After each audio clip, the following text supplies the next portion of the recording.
Olá, seja muito bem-vinda ao nosso segundo vídeo da série Transtorno Positivo Desafiador.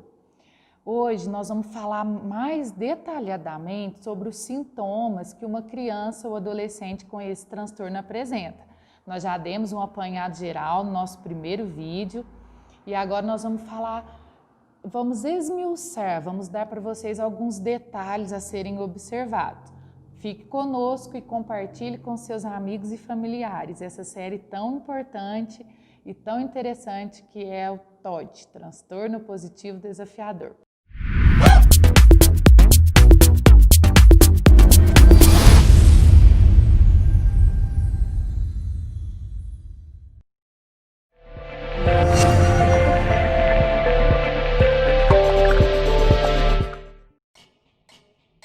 Então, olha só, para avaliar e diagnosticar o transtorno positivo desafiador, é necessário verificar a presença de pelo menos 4 das características que nós vamos falar agora. São várias características e ele precisa de ter pelo menos 4. Entenda que são características de comportamentos recorrentes de pelo menos 6 meses. Não é a primeira vez, fez uma vez, não, ele tem transtorno positivo desafiador. Não, ele não tem, vamos esperar, né? Então, fique bem atenta e observe bem o seu filho nessas questões, tá bom? Irritabilidade e acesso de raiva constante. É aquela criança nervosa, irritada, brava, nada tá bom, tudo é ruim, tudo é negativo, é sempre não, não e não. Às vezes a gente tenta agradar e essa criança ela não reconhece. São crianças frias, né? Sim, sim. Em relação a sentimentos.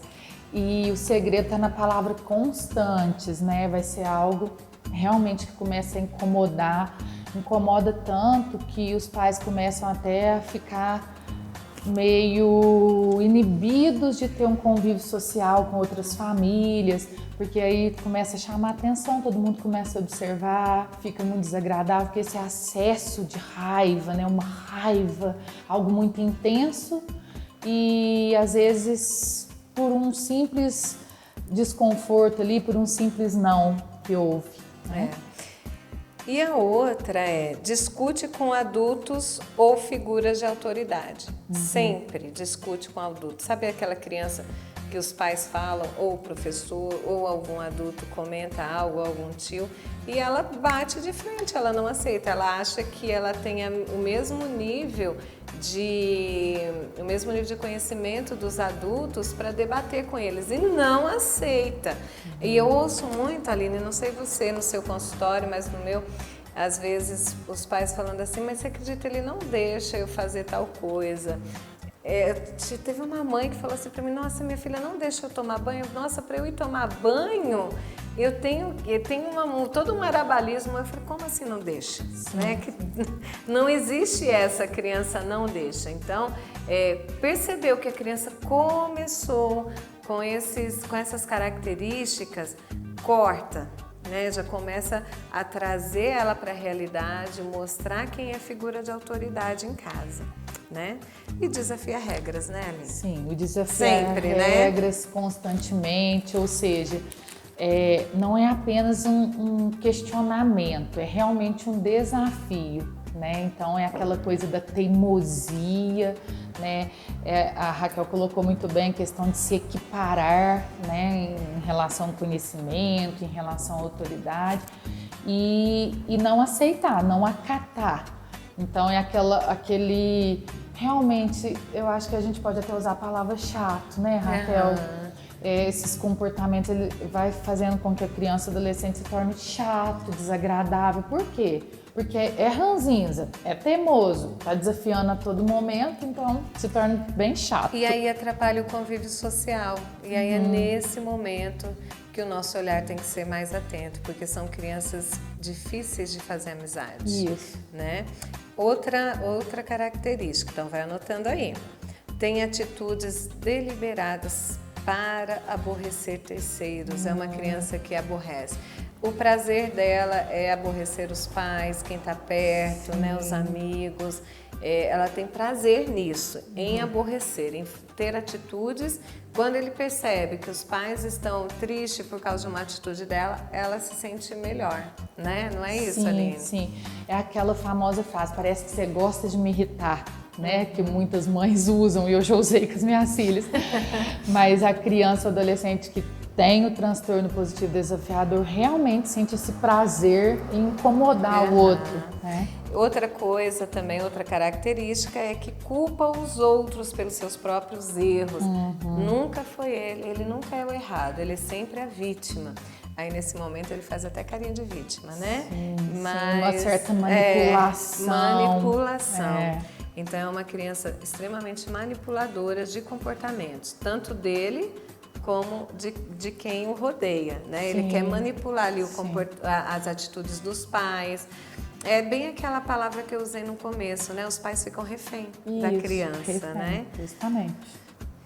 Outra característica, se sente ofendido com facilidade, né, Aline? Ao mesmo tempo que apresenta um pouquinho de frieza em relação ao sentimento do outro, se o outro está ficando triste, ele se irrita com facilidade, ele se dói com facilidade, digamos assim, é muito sensível, né? Se a professora for corrigir uma tarefinha e fizer uma crítica, né, que é o papel ali da professora naquele momento, de estar fazendo uma crítica a um trabalhinho que ficou mal feito, que ficou fora do padrão, vai se sentir, vai sentir menosprezado, né? E isso vai de encontro à questão de não aceitar regras e correções, né, de uma figura de autoridade. E nesses momentos podem ter manifestações de raiva, né? Irritabilidade, como nós já falamos. A criança chora, fica vermelha, faz birra, joga o trabalhinho, joga tudo no chão, joga fora. Amassa o trabalhinho, pode acontecer. Tem respostas coléricas, respostas nervosas, né, quando contrariado. Não aceita ser contrariado em hipótese alguma. E por último, é rancoroso, vingativo quando desafiado ou contrariado. Então, ele é uma criança... A criança que tem o transtorno positivo desafiador, ela é extremamente vingativa. Ela não aceita. É aquele reizinho, aquela rainha que ele que sabe, ele que manda e não aceita a regra e nem a contrariedade. Então, gente, essas foram as características. Lembrando que para nós avaliarmos, né, chegar no diagnóstico, ele precisa apresentar pelo menos 4 com muita recorrência, tá? Pelo menos de 6 meses aí, para a gente falar assim, olha, nossa, faz 6 meses que ele apresenta essas questões, então agora é o momento da gente levar para o diagnóstico de transtorno positivo desafiador. Mas, Aline, precisa esperar os 6 meses para recorrer? Não. Para recorrer recorrer que eu falo assim, procurar ajuda. Não, né? Eu acho que eu sempre falo, que eu sempre, né, digo que o termômetro ali que as mães, os pais ou quem está em contato direto com a criança deve utilizar é o do incômodo, do sofrimento, né? Porque tudo que começa a incomodar muito, a ser muito sofrido, realmente doer, eu acho que é sinal de alerta e já é um sinal que deve buscar ajuda, que seja uma orientação, né, uma avaliação. Porque de repente, se começarmos cedo, uma terapia, um acompanhamento, talvez nem se desenvolva, né? O transtorno positivo desafiador. Até porque, já entrando na questão das causas, né, Raquel? As causas não são muito claras, existem fatores genéticos, fatores neurofisiológicos que podem estar envolvidos, mas o ambiente familiar também contribui para a manifestação ou não dos sintomas e das características. Então, às vezes, uma correção no ambiente já auxilia ali, não desenvolve um transtorno. Às vezes alguns comportamentos eles são meio que manejados, ou seja, meio que repreendidos ou transformados em algo mais aceitável e às vezes não evolui ao transtorno. né? É isso aí. E, por exemplo, nós até falamos assim, a questão dos pais, né, que tem ambiguidade ali em relação à educação dos filhos. Então, os pais, agora eu vou apelar aí aos papais e às mamães, sejam uma equipe, né? É ter coerência, né? Na forma de educar. Ajustes, né? Por exemplo, se o pai tem uma forma e a mãe tem outra, os dois têm que entrar em acordo para educar essa criança. Não discutir na frente deles algumas regras que um ou outro quer impor e o outro não concorda, Sim, né? sim. Sempre na frente das crianças, vocês precisam ser a figura de autoridade. Um não sobressai o outro, os dois são figuras de autoridade para essa criança. E aí tem sempre aquela criança, né, Aline, que joga com os pais, né? Sim. E aí, a minha mãe não deixa, eu vou pro meu vou pai. pro meu pai. Meu pai não deixa, eu vou pra minha mãe. Uma orientação que a gente sempre fala é assim, olha, vocês combinarem.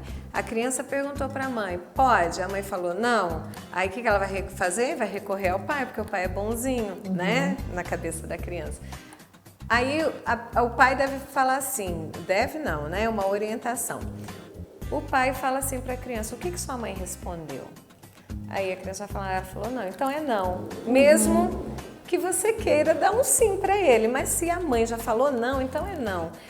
Porque isso que é a ambiguidade, quando o pai fala uma coisa e a mãe fala outra. Aí a criança, ela fica dispersa no ambiente, ela não sabe quem ela tem que obedecer.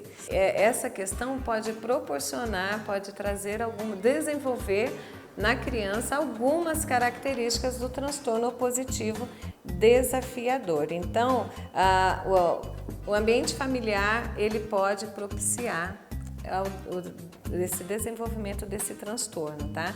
E esse transtorno, além da vida social, ele prejudica também a vida escolar. E no nosso próximo vídeo da série, nós vamos falar um pouquinho sobre isso, né, Aline? Isso aí, continue nos acompanhando e compartilhe com seus familiares e amigos. Te vejo lá!